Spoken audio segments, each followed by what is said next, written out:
Piano. Piano was, when I was around 4, I was born and raised in Chicago in 1942. And I took classical piano lessons till I was about, 12, 13. And then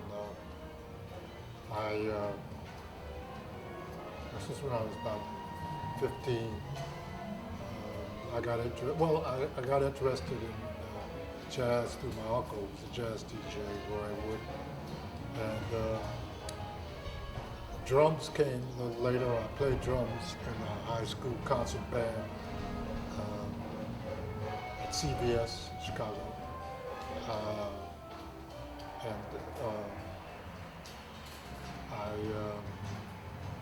had a combo trio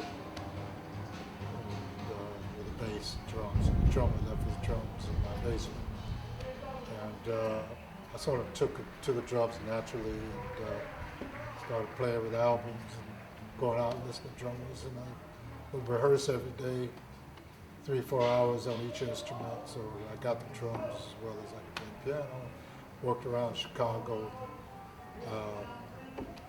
on both instruments. And my first gig traveling on drums with Eddie Harris.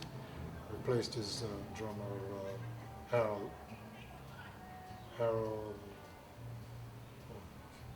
Neighbor? No. Harold Jones. He played, he's in that scene with the Blazing Saddles where they're out in the desert with the Count Basie Band. He's now playing with Tony Bennett. Yeah, he's playing with Tony. So to take care of business there. So anyway, I played around Chicago on both instruments, and then eventually around 63, 64, I went to visit New York City for a weekend. Then I went up to Minton's. Freddie Hubbard was playing there. I sat with Freddie. Great organist John Patton was there, hired me. He said, "You got some drums, you got a gig." So here I was in Mecca of the jazz world, and was going to hear my, my idols, Hank Mobley, Lee Mergner, Miles, Coltrane, all there. My first major gig was with Jackie McLean, Charles Toller. Charles, who got me the gig, Cecil McBee, Bobby Hutcherson, and Larry Ridley. And so, I got well known, in the grapevine, and, the rest is history.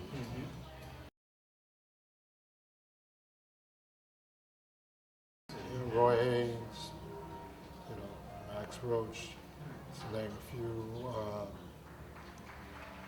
And that meant a lot to me, So, now I'm, turning 70 this year, I've always had younger players, but, I wanted to keep that tradition as part of that, the exchange between the elders and the younger musicians. Because I think there's a bridge that we give something from both sides, So, I did this album, Sound Travels, with an all-star cast of people on my label, Golden Beams. Chuck Mitchell, who's head of jazz department at E1, who's distributed the record, supported me for this record and gave me one thing that he wanted, was us to play piano on it. So I wound up playing piano on most of the CD, except for one cut called Indigo Dreamscapes, which features Jason Moran on the piano. But, the people on it, Esperanza Spalding on bass, and she actually does a vocal on a song I wrote for Luisito, our percussionist. It's Hauser for Luisito, and then this album celebrates my love of playing the groove and writing beautiful melodies. And so it also celebrates the vocals. So, you have Esperanza, you have Bruce Hornsby, who wrote some lyrics and co-wrote a piece that we wrote called Dirty Ground. It's dedicated to the late great drummer Levon Helm and the people from Hurricane Katrina, flood victims. I have Ambrose Akinmuzer, brilliant trumpeter, composer, who's really creating a lot of excitement. Then I have Tim Rees, a veteran player who works with the Rolling Stones, but is a fine composer and improviser. I think he did an album of Rolling Stones, which I appeared on something. Then we have Lionel Luecki from Benin, West Africa, who plays on it. So it's a great combination of people. Then I had Bobby McFerrin, who we, over the years, done lots of improvisational appearances together. So on this occasion, I had Bobby actually sing a melody to a piece I wrote called Oneness. And it came out really beautiful. And then we bookend thing of the piano at the beginning. Opens with a gong sound from a resonating bell, which I helped design, the Sabian cymbal company.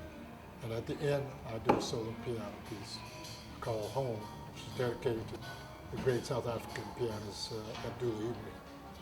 So there's a nod to him at South Africa and also to the church. It's a nice way to end this evening.